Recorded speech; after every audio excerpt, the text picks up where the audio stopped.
icy tunnel of doom at high speed makes sense.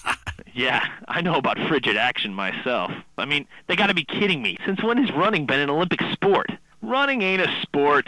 Don't make me puke. Anyone can run. My ex-wife made me an athlete. I ran my ass off when the Red Baron flew into town. I tell you, when I was a kid, there were only 3 sports that mattered: football, baseball, and killing communists. And I had a great childhood, really great, even if my uncle did come into my room that late at night drunk. And, that was nuts. Anyway, look, who's on the line? We got a Caledonians fan on the line. Tough times, huh? Hey, your whole life revolving around rich men playing poorly. Man, I totally identify with shallow heroes who I don't know personally. God, I love a dude with a big pituitary gland. I love the Callies, man, but this year, I'm telling you, they're going to need to score some points and get some yardage and win the game. Yeah, if they don't win, men will be beating their wives with good reason. Hey, they got to start playing to win, trying to score some on the other team. Hey, I wish I had a wife so she could beat me.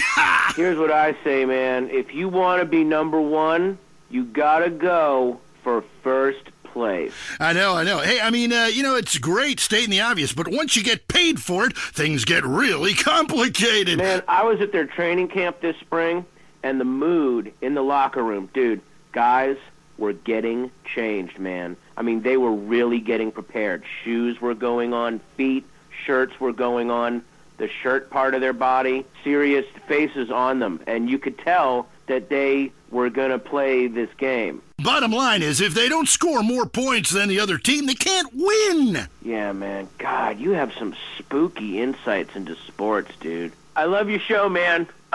I love you. Yeah, look, great talking to you. Excuse me. Hey, that's really perceptive stuff. We've been petitioning stadiums to install a urinal trough in front of each row of seats. Now, it's so inconvenient having to leave your seat, make everyone stand up, get up, to let you by, then go stand in line for the bathroom. I mean, half the time we can barely walk anyway, all right? So we'll be handing out petitions that say support the team. Don't leave the game, pee at your seat. Going to the phones. I'm a big fight fan. Love a bit of a punch-up. Since my wife and children got taken into a shelter, my friend said, Chuck, you obviously love hitting things. So I've gotten into boxing. How about that fight between Gonzalez and Jackson? Well, there's one thing about boxing I always remember. One man wins, the other goes home a loser. Because in boxing, unlike most sports, gravity works downwards. You gotta be shitting me. Hey, Derek Thackeray, don't shit on no one. But I do like to piss on my seat and at my seat too. Not really on it, so stay out of the way. Now tell me, the fight game, that ain't rigged, is it? Of course not. Hey, how could anything professional be fake?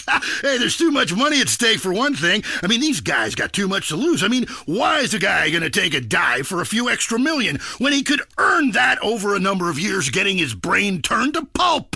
Be serious for a minute. The clock is counting down again. It's time for Derek to head to the locker room and celebrate in the shower. We'll see you next time. Bring a cooler full of beers and get ready to riot. This has been the Tight End Zone. And this is WCTR, proving that radio is better than TV. That's the show men with large guts love. Deal with your ignorance in 1 minute flat. Complex issues in 60 seconds. WCTR. Coming up next, the most mind-numbing thing since the